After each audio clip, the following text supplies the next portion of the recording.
cerimonial, quero convidar o embaixador Mauro Vieira para começar essa entrevista com a imprensa brasileira.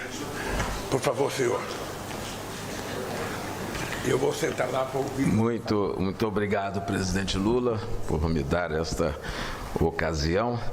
Eu queria só, de uma forma introdutória, me referir ao fato de que nesses 3 últimos dias, a partir do dia 13, 14 e hoje 15, o presidente Lula realizou uma visita à Europa, que começou por uma passagem por Genebra, onde ele participou do Fórum Inaugural da Coalizão Global para a Justiça Social, que ocorreu no âmbito da 112ª Conferência Internacional do Trabalho. E ele, nessa ocasião, teve também uma reunião com o diretor-geral da Organização Internacional do Trabalho e também se reuniu com a presidente da Confederação Suíça, senhora Viola Amherd, que se deslocou de Berna até Genebra para encontrá-lo. Além disso, ele participou também de um lançamento de um selo comemorativo dos 35 anos da obra O Alquimista, com o escritor, com o autor Paulo Coelho.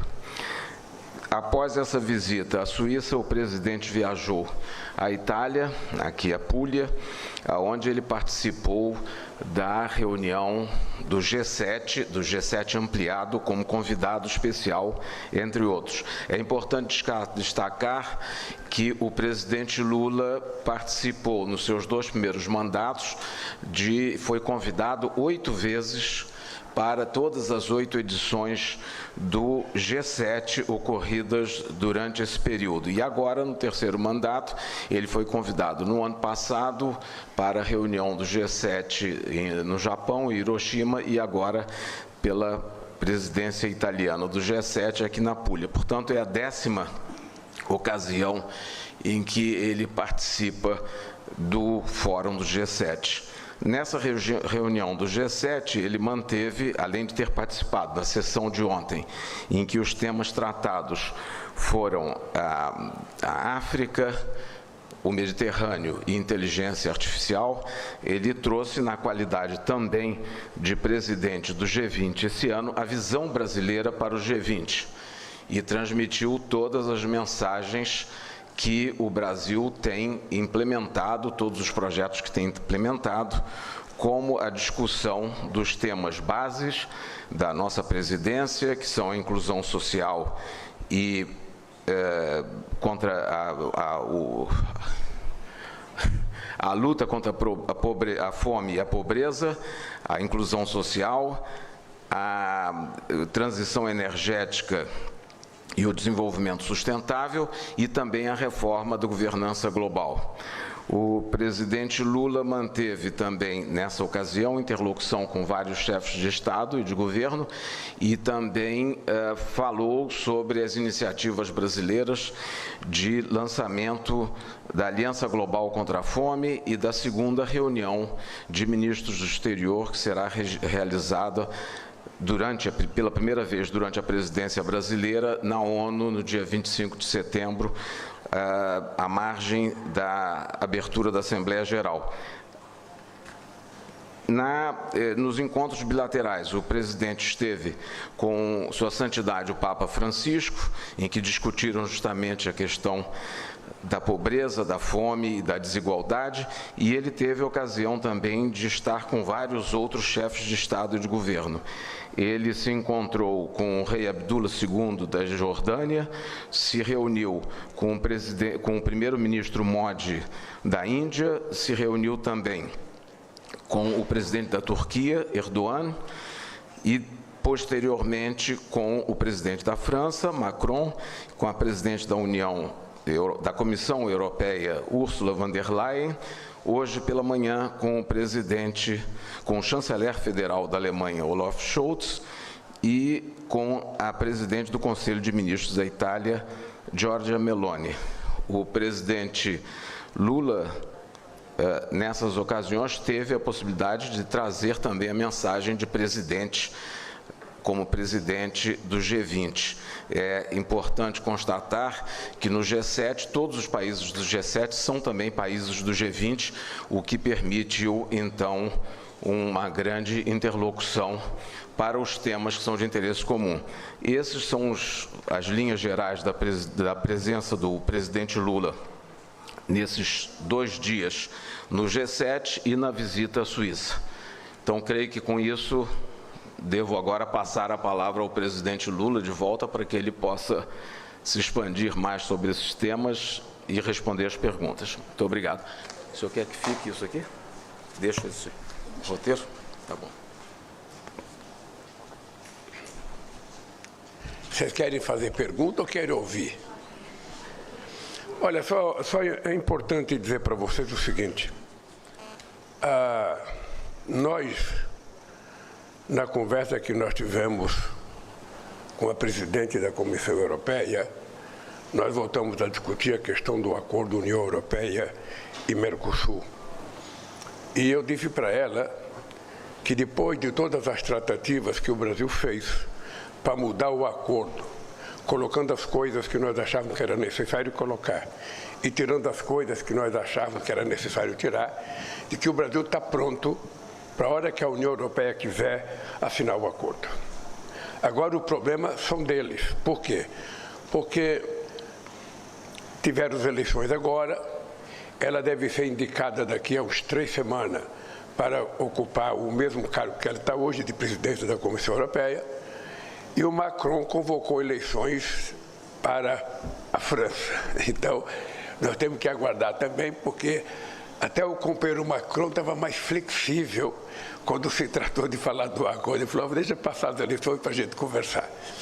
Então, eu volto com o otimismo de que nós do Mercosul estamos prontos para assinar esse acordo e estamos certos de que o acordo será benéfico para a América do Sul, para o Mercosul e para os empresários e os governos da União Europeia.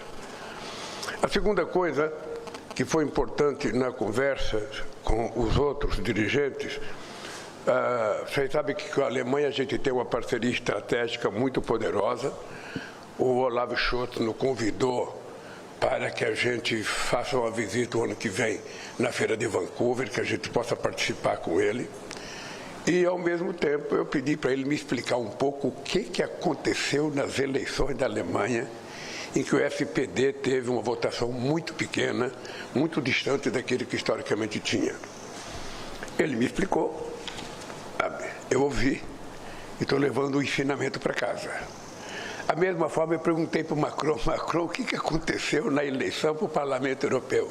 Ele me explicou, eu entendi e vou levar os ensinamentos para casa. E eu conversei com outros dirigentes também, outros assuntos. Com o Macron, nós também estabelecemos uma parceria muito forte e eu acho que Brasil e França vão mudar de patamar de negociação nos próximos anos. Com a presidenta da Suíça, a presidenta Viola, ela foi a Genebra conversar comigo, num gesto de gentileza dela, ela pegou o avião e foi a Genebra, porque ela queria nos convidar para participar da reunião que está havendo esse final de semana para discutir a questão da paz. E eu disse para ela que o Brasil tinha tomado a decisão de não ir, porque o Brasil só participará de reunião para discutir a paz quando os dois lados em conflito estiverem sentados na mesa, porque não é possível você ter uma briga entre dois, você achar que se reunindo só com um, você resolve o problema. Então, como ainda há muita resistência, tanto do Zelensky quanto do Putin, de conversar sobre paz, cada um tem a paz na sua cabeça do jeito que quer, e nós estamos, depois de um documento assinado com a China, pelo Celso Amorim, pelo representante do Xi Jinping, nós estamos propondo que haja uma negociação efetiva, que a gente coloque definitivamente a Rússia na mesa, o Zelensky na mesa, e vamos ver se é possível convencê-los de que a paz vai trazer melhor resultado do que a guerra. A paz, ninguém precisa morrer, não precisa destruir nada, não precisa, vitimar soldados inocentes, sobretudo jovens, e pode haver um acordo. Quando os dois estiverem disposição, nós estamos prontos para discutir. também nós tivemos uma discussão importante com os outros dirigentes, porque o Brasil vai fazer o G20 e nós queremos que eles participem ativamente do G20, participar inclusive em julho agora, onde nós vamos fazer o lançamento do programa de combate à fome e à pobreza. Vai ser feita uma conferência, vai ser aonde, Mauro? No Rio de Janeiro, que vocês da imprensa estão convidados a participar. Por último, a conversa com a primeira-ministra Giorgia Meloni, sabe, uma conversa em que eu tentei mostrar para ela o histórico da relação do Brasil com a Itália e a importância dela visitar o Brasil e ter contato com os quase 30 milhões de italianos e descendentes de italianos que moram no Brasil. São 1.400 empresas que investem no Brasil, são a geração de mais de 150 mil empregos. E eu lembro de uma discussão que eu tive quando a gente estava brigando para realizar as Olimpíadas do Rio de Janeiro, que um delegado que tem voto no Comitê Internacional Italiano foi conversar comigo e ele começou dizendo: olha, porque nós temos um problema no Brasil, porque o Brasil tem um problema de segurança, porque o Brasil tem um problema de muita favela. Eu falei: ó, cara, deixa eu falar uma coisa para você. Eu não deveria nem estar falando com você, porque se um delegado tem obrigação de votar no Brasil é você, e não questionar. Por quê? Porque se Roma estivesse disputando, tudo bem que você queria trazer as Olimpíadas para Roma, mas como Roma não está disputando e o Brasil é o maior país italiano depois da Itália, você tem a obrigação de garantir que os 30 milhões de italianos assistam às Olimpíadas. Não sei se aconteceu, se ele mudou de posição, o dado concreto é que nós ganhamos e fizemos as Olimpíadas. Mas é importante porque tem grande população italiana em São Paulo, tem população italiana no Rio Grande do Sul, em Santa Catarina, e é importante, nós vamos completar 150 anos de migração da Itália e 200 anos da migração da Alemanha, e nós também convidamos o governo alemão para se fazer presente na festa de comemoração dos 200 anos que vai acontecer em São Leopoldo, no Rio Grande do Sul. Bom, no final da conversa, nós tivemos uma reunião com a ANEEL, uma empresa de energia que é responsável pela energia do Rio de Janeiro, de São Paulo e do Ceará. Aquela empresa que teve uma série de problemas, que causou apagão em São Paulo, na capital, que causou apagão no Ceará, que causou apagão no Rio de Janeiro. E nós estamos conversando com ele para que a gente está disposto a renovar o acordo se eles assumirem o compromisso de fazer investimento. Eles assumiram o compromisso, ao invés de investir 11 bilhões, eles vão investir 20 bilhões nos próximos 3 anos, prometendo que não haverá mais apagão em nenhum lugar em que ele for responsável pela energia. A semana que vem o ministro de Minas e Energia vai me levar uma proposta e nós vamos então saber se vamos fazer ou não para resolver esse problema energético, porque São Paulo é muito importante, a gente não pode permitir que a capital mais importante do Brasil fique sem energia. Por último, queria dizer para vocês que a reunião do G7, ela quis discutir o problema vocês devem ter visto o discurso que eu fiz, um pequeno pronunciamento, em que nós estamos discutindo há algum tempo já, ou seja, como é que você vai mudar o funcionamento das instituições multilaterais, sobretudo as instituições criadas, sabe, do sistema financeiro. Como é que você vai resolver o problema de países africanos que muitas vezes têm que pagar de juros que eles não têm para fazer investimento interno? Então, que era importante que os países ricos e os fundos contribuíssem, fazendo com que metade do que eles têm que pagar de juro não precisaria ser pago. A obrigatoriedade de fazer investimento em infraestrutura com esse dinheiro na África, seja energia, seja rodovia, seja ferrovia, ou seja, o que for necessário fazer para ver se a gente dá um salto de qualidade. E também eu convidei todos para entrarem na briga contra a desigualdade, contra a fome e a pobreza. Não é possível que você tenha meia dúzia de pessoas que têm mais dinheiro que o PIB da Inglaterra, que o PIB da Espanha, que o PIB de Portugal, que o PIB da Alemanha junto. Não é possível. Não é possível. Não é possível que tão poucos tenham tanto dinheiro e tão muitos tenham tão pouco dinheiro. É preciso dar um certo equilíbrio se a gente quiser acabar com a fome, se a gente quiser fazer justiça social nesse país. E eu senti também um entusiasmo muito grande de todos eles em participar do G20. Eu acho que nós vamos fazer um grande G20, vai ser uma experiência histórica para o nosso Brasil, e eu espero que com muitos presidentes que forem ao Brasil, eu tenho convidado os presidentes dizendo para eles, olha, eu gostaria que você fosse ao Brasil e que você levasse muitos empresários, para a gente juntar muitos empresários brasileiros e fazer negociações, porque é preciso aumentar a rentabilidade de cada país, o comércio exterior, o fluxo na balança comercial, e quem trata disso é empresário, não é governo. O governo só abre a porta, mas quem vai fazer negócio são os empresários. Nós vamos ter muito pedido de bilaterais, nós não sabemos se tudo pode ser preenchido por ocasião do G20, mas o dado concreto é que daqui para frente eu já decidi, cada viagem que eu fizer vai ter um monte de empresários viajando para que a gente possa vender os produtos que o Brasil é capaz de produzir e comprar também aquilo que quer nos vender. Então eu regresso para o Brasil hoje, sabe, muito otimista com o que está acontecendo na nossa política internacional. Portanto, agora eu estou à disposição de vocês, perguntas inteligentes e respondíveis. Por favor, Murilo, pode começar. Seu nome e veículo, por favor. Oi, presidente. Boa tarde já. Murilo Salviano, da TV Globo. Presidente, em respeito aos colegas que estão aqui, vieram até a Puglia para cobrir o G7, eu vou fazer uma pergunta sobre o evento. É mais para frente para falar, porque eu não estou ouvindo o som, estou ouvindo só você falando. Tá bom. Oi, pronto. Agora sim. Bom, então vou fazer uma pergunta sobre o evento e daqui a pouco a gente entra em questões internas no Brasil extremamente importantes.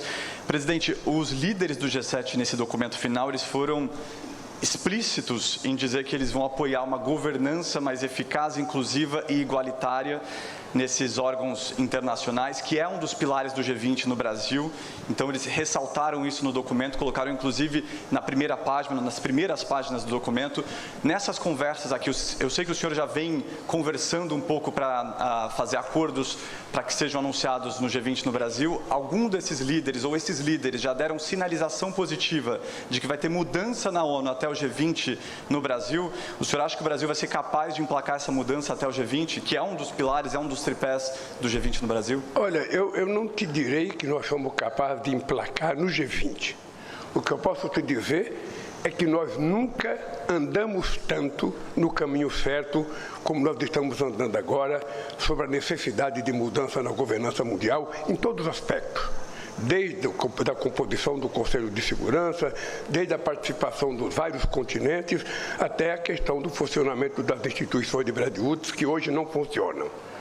Hoje, o papel dessas instituições é para sufocar os países, e nós queremos que essas instituições ajudem os países. Eu nunca tinha sentido tanta flexibilidade e tanta boa vontade como nós estamos ouvindo aqui.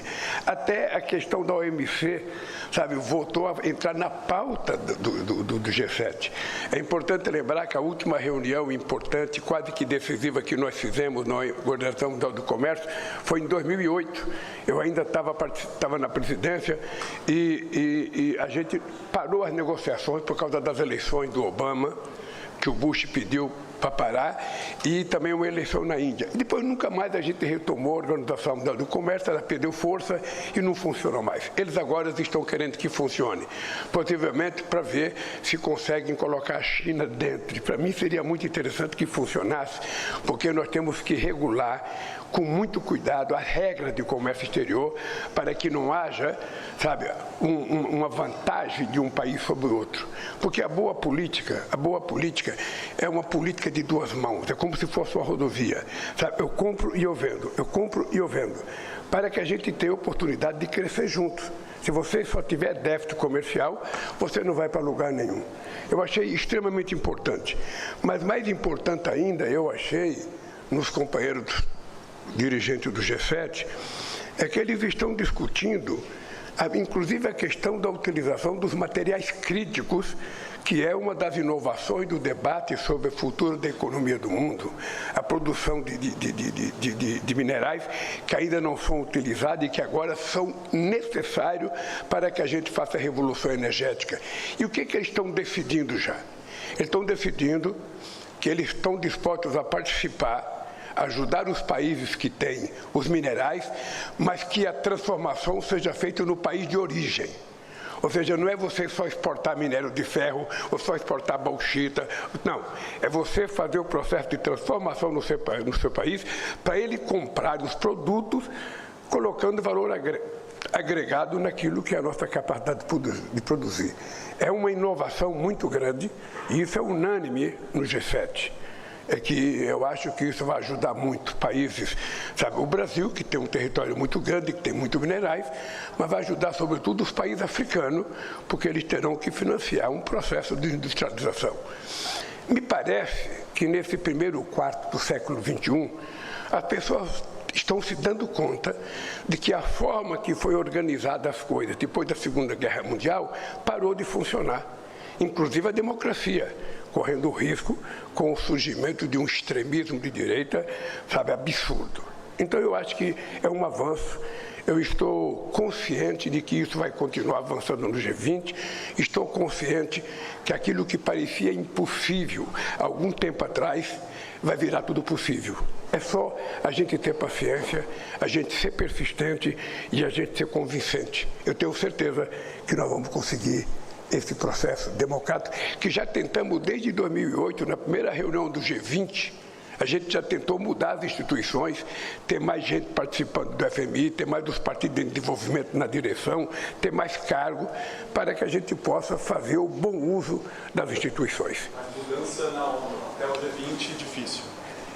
Eu acho que é difícil, É porque é aquele negócio, né? Quem chegou primeiro na festa quer ficar e não quer dar lugar para outro. E nós queremos mostrar que o que está acontecendo na Ucrânia, o que está acontecendo na faixa de Gaza, é muito pela fragilidade do papel das Nações Unidas. Não existe veracidade nas conversas, porque se a ONU tivesse uma direção forte, se a ONU tivesse uma representatividade forte e se os países que compuseram o Conselho de Segurança tivessem, não assumindo o papel de um ou de outro, mas assumindo o papel da neutralidade em busca de um acordo, possivelmente a gente estaria numa mesa de negociação, sentado, ouvindo o que cada um quer, para a gente poder saber o que é possível para cada um. Eu acho que nós vamos chegar lá. É uma questão de tempo. Eu digo para todo mundo, eu nunca tive experiência de greve, de guerra, mas eu tenho muita experiência de greve. Então, numa greve, quando você começa ela, você começa achando que você pode tudo. Né? Você chega a dizer, não, porque nós vamos voltar a trabalhar quando atender as nossas reivindicações, eu não volto a trabalhar, é tudo ou nada. E muitas vezes a gente fica sem nada. Então, eu acho que essa guerra já está durando demais e não é necessária. Eu espero que o bom senso tome conta da cabeça dos dirigentes e que a gente possa fazer as mudanças que precisamos fazer. Presidente, bom dia. Laís Alegrete, da BBC Brasil. Eu queria fazer uma pergunta para o senhor, que eu acredito que muitas brasileiras gostariam de fazer, porque é um assunto que levantou muito protesto no Brasil, foi a aprovação pela Câmara dos Deputados do projeto que equipara aborto ao homicídio. Então, eu gostaria de perguntar para o senhor, primeiro, o que o senhor acha da possibilidade desse projeto ser aprovado durante o governo do senhor? E, segundo, se o senhor acredita que a legislação que a gente tem sobre aborto no Brasil hoje precisa de alguma mudança. Obrigada. Veja, a primeira coisa que eu preciso dizer para vocês, alto e bom som, não é a primeira vez, porque eu já fui candidato em 89, já fui candidato em 94, já fui candidato em 98, já fui candidato em 2002, já fui candidato em 2006, fui candidato em 2022, ou seja, é que eu, Luiz Inácio Lula da Silva, sabe, fui casado, sabe, tive 5 filhos, 8 netos e uma bisneta. Eu sou contra o aborto. Entretanto, como o aborto é a realidade, a gente precisa tratar o aborto como uma questão de saúde pública. E eu acho que é insanidade alguém querer punir uma mulher numa pena maior do que o criminoso que fez o estupro. É, no mínimo, uma insanidade isso. Eu, sinceramente, à distância, não acompanhei o debate, sabe, muito intenso no Brasil, quando eu votar, vou tomar ciência disso. Eu tenho certeza que o que tem na lei já garante que a gente haja de forma civilizada para tratar com respeito, para tratar com rigor o estuprador e para tratar com respeito a vítima. É isso que precisa ser feito. Quando alguém apresenta uma proposta de que a vítima tem que ser punida com mais rigor do que o estuprador, não é sério. Sinceramente, não é sério. Boa tarde, presidente. Denise Odorice, da Record TV. Sobre o discurso que o senhor fez ontem na sessão do G7, o senhor mencionou os conflitos e mencionou o conflito em Gaza. E aí o senhor falou uma frase que o legítimo direito de defesa foi transformado em direito de vingança. E o senhor não menciona diretamente nenhum dos dois lados, o senhor não menciona Israel. Então eu gostaria de saber se isso foi uma escolha para amenizar o discurso aqui sobre esse assunto aqui na Europa. Deixa eu lhe falar uma coisa, eu fico triste quando o óbvio não acontece. É triste, porque quando você faz política e você vê que uma coisa está acontecendo, você já vislumbra o que vai acontecer. O que eu falei na primeira entrevista que eu dei na União Africana sobre o que acontecia em Israel, eu mantenho 150% do que eu falei. Mantenho 150%. E aconteceu, porque o primeiro-ministro de Israel, ele não quer resolver o problema, ele quer aniquilar os palestinos. Isso está possível, em cada gesto dele, em cada ato dele. Vamos ver se ele vai cumprir a decisão do Tribunal Internacional. Vamos ver se ele vai cumprir a decisão tirada da ONU agora. Então é preciso que a ONU, por isso é que nós defendemos uma mudança na ONU, porque a ONU, quando ela tomar uma decisão, ela tem que ser cumprida. E eu quero dizer alto e bom som, só será resolvido os conflitos no Oriente Médio entre o governo de Israel e o povo palestino o dia que a ONU tiver força para implementar a decisão que demarcou o território em 1967 e deixar os palestinos construir sua pátria livremente e viver harmonicamente com o povo judeu. É isso que eu quero, é isso que eu sonho e é por isso que eu vou brigar a vida inteira. Não dá para a gente deixar de enxergar o que está acontecendo lá. Não dá. É efetivamente um genocídio contra mulheres e crianças que está acontecendo. E é triste, mas o tempo se encarregou de provar que eu tinha razão quando eu fiz a crítica no primeiro momento. Por favor, a última pergunta, Américo. Boa tarde, presidente. Obrigado. Você está em todo lugar que eu estou? Cubro o senhor pelo mundo. É um prazer. Inclusive, muito obrigado pela oportunidade. Presidente, existe uma preocupação muito grande no Brasil, nessa semana, ficou muito claro isso, com relação à questão fiscal. O ministro Haddad, muita gente considerando que ele está isolado, tentando manter ali a disciplina fiscal. E ele falou essa semana na necessidade de se rever os custos do governo. O senhor concorda com o corte de despesas do governo? Concorda, por exemplo, em desvincular os gastos com saúde e educação para resolver a questão fiscal? Muito obrigado. Vou dizer uma coisa para você. Vou dizer uma coisa com muita sinceridade para você. Eu aprendi economia com a mulher. Vou repetir o que eu já falei 300 vezes. Tá? Eu aprendi a fazer economia com a dona Lindu, que era analfabeta. E ela pegava os envelopes dos 8 filhos e ela distribuía a tarefa de cada um. O dinheiro do ônibus, o dinheiro do pão, o dinheiro do cigarro, o dinheiro do leite. Se não sobrasse alguma coisa, não tinha para farra, mas era assim que ela distribuía. No governo é a mesma coisa. No governo é a mesma coisa. Eu acho que tudo aquilo que a gente detectar que é gasto desnecessário, você não tem que fazer. Você não tem que fazer. 90% da minha vida, eu nunca tive uma dívida, porque eu nunca gostei de me endividar e fazer uma despesa maior do que o meu salário. E o que nós estamos fazendo é o seguinte, nós já fizemos o que ninguém esperava que precisava ser feito. Nós já fizemos a regulação do marco fiscal, nós já aprovamos a reforma tributária, nós estamos demonstrando a nossa seriedade de garantir estabilidade jurídica, estabilidade política, estabilidade fiscal, estabilidade econômica e estabilidade social. Isso está garantido. Agora, o Haddad, ele jamais ficará enfraquecido enquanto eu for presidente da República, porque ele é o meu ministro da Fazenda, escolhido por mim, sabe, e mantido por mim. Então é o seguinte, se o Haddad tiver uma proposta, o que vai acontecer é que ele vai me procurar essa semana e vai sentar para discutir economia comigo. Eu quero antecipar. A gente não vai fazer ajuste em cima dos pobres. Vou dizer alto e bom som. A gente não vai fazer ajuste em cima dos pobres. Porque os que ficam criticando o déficit fiscal, o que ficam criticando o gasto do governo, são os mesmos que foram para o Senado aprovar a desoneração de 17 grupos empresariais. São os mesmos. E que ficaram de fazer uma compensação para suprir o dinheiro da desoneração e não quiseram fazer. Então eu disse para Haddad, não é problema mais do governo, o problema agora é deles. A decisão da Suprema Corte diz que dentro de 45 dias, se não tiver o acordo, está válido o meu veto. Aí não vai ter a desoneração. Então agora os empresários se reúnam, discutam e apresentem para o ministro da Fazenda uma proposta de compensação. Deixa eu te falar uma coisa, eu às vezes eu fico incomodado, porque eu não sou presidente de um ano. Não sou presidente, eu já vivi isso muitas vezes.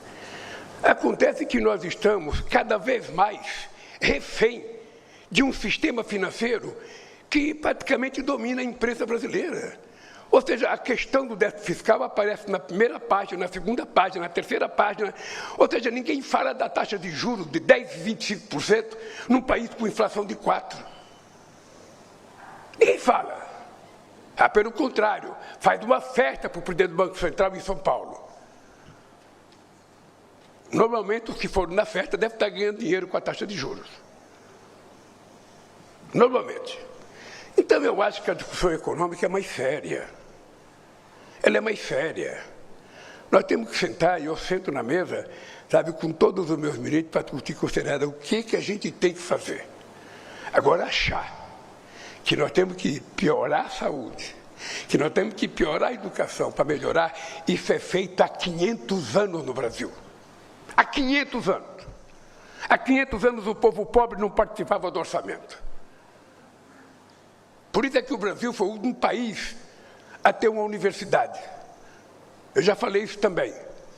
Diz que velho repete muito, mas eu não esqueço o que eu já falei. Então, deixa eu lhe contar uma coisa. Por isso é que o Brasil só foi ter sua primeira universidade em 1920, quando o Peru teve a primeira em 1554. Então, o povo pobre sempre foi esquecido. Se não tem dinheiro, vamos deixar o pobre para lá. Se não tem dinheiro, vamos deixar o pobre. Não, gente, não é possível. Eu quero acabar com a pobreza nesse país. Eu quero criar um país de classe média baixa, onde todas as pessoas possam trabalhar, estudar, comer, almoçar, sabe, num restaurante no final de semana e ainda passear com a sua família. É possível construir esse país. E eu vou repetir uma máxima que muitos não gostam que eu falo. Tem muito dinheiro na mão de poucos e pouco dinheiro na mão de muitos. Quando a gente reverter isso, você vai perceber como o Brasil vai melhorar de forma extraordinária. Todas as estabilidades jurídica, política, social, econômica e fiscal. É isso. Obrigado, pessoal. Obrigado. Não, mais uma, faça mais uma aqui. Não é possível que você veio de tão longe e não vai fazer uma pergunta. Obrigada, presidente. Michele Oliveira, da Folha. Falando um pouco de PL 1904, um pouco de economia. O líder do governo na Câmara essa semana, o deputado José Guimarães, falou que vive com a faca no pescoço, disse que está faltando ao governo comando político, estratégico, centralizado. Que avaliação o senhor faz desse diagnóstico que vem dele e da onde precisa sair esse comando? Obrigada. Deixa eu te falar uma coisa. Como você tem 513 deputados, eu não posso ficar comentando cada fala de cada deputado. O que eu posso te dizer é o seguinte. Nunca antes, na história do país, houve um presidente da República que tivesse a preocupação de cuidar do povo. E eu sei que isso incomoda. O nosso cuidado com as trabalhadoras domésticas incomoda. O nosso trabalho do Bolsa Família, garantindo que as pessoas tenham mais, incomoda. O nosso trabalho de diminuir o imposto de renda para quem ganha até 5 mínimo, que é o que nós vamos fazer antes de terminar o meu mandato, incomoda. Porque nesse país, A Petrobras acaba de pagar 45 bilhões de reais para os acionistas como dividendo e não ficou um real de imposto de renda. R$1. O cidadão que tem uma herança paga menos imposto de renda do que o cara que ganha 3 salários mínimos. Então é preciso fazer uma reversão que a gente está tentando fazer. E a gente tem resistência, mas nós somos teimosos. Nós somos teimosos. Sabe, as pessoas acham, as pessoas sempre acharam, não, Lula não vai ganhar as eleições para presidente, perdeu 89. Aí Lula, bom, acabou com Lula, votei em 94, perdi outra vez, não, Lula acabou. Aí veio 98, eu me candidatei outra vez, não, Lula perdeu, Lula acabou. E eu não acabo, sabe por quê? Porque eu não sou eu. Eu sou vocês. Eu sou uma parte das aspirações que o povo brasileiro tem. É isso. Então, eu vou continuar trabalhando para que haja uma ascensão social nesse país, capaz da gente dar um salto de qualidade na vida do nosso povo. Sabe, eu vou provar isso. Então, tinha gente que fala, Lula agora teve esse processo contra ele, acabou, agora é o fim dele. Eu votei. E não me provoque mais. Não me provoque mais. Porque o que eu quero é terminar o meu mandato com a maior decência possível. Quero levar a economia brasileira para ser a 6ª economia do mundo até o final do meu mandato. Presta atenção no que eu estou falando. Quero fazer a economia brasileira voltar a 6ª economia do mundo. Nós chegamos a ser a 6ª em 2011.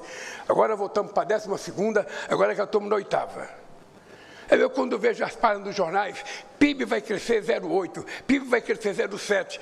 E aí, quando cresce mais, as pessoas ficam com vergonha de publicar.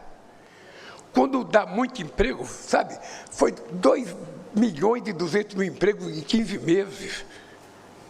E as coisas vão continuar acontecendo. Presta atenção no que eu vou dizer para vocês. Presta atenção. A nossa economia vai crescer mais do que todas as previsões negativas. Nós vamos continuar gerando emprego. O governo vai continuar fazendo parceria com o setor privado para fazer investimento. A gente vai continuar investindo em educação. A gente vai continuar investindo em saúde, porque a saúde não é uma coisa qualquer. A minha briga com a saúde é porque nós precisamos dar ao povo o respeito que o povo merece.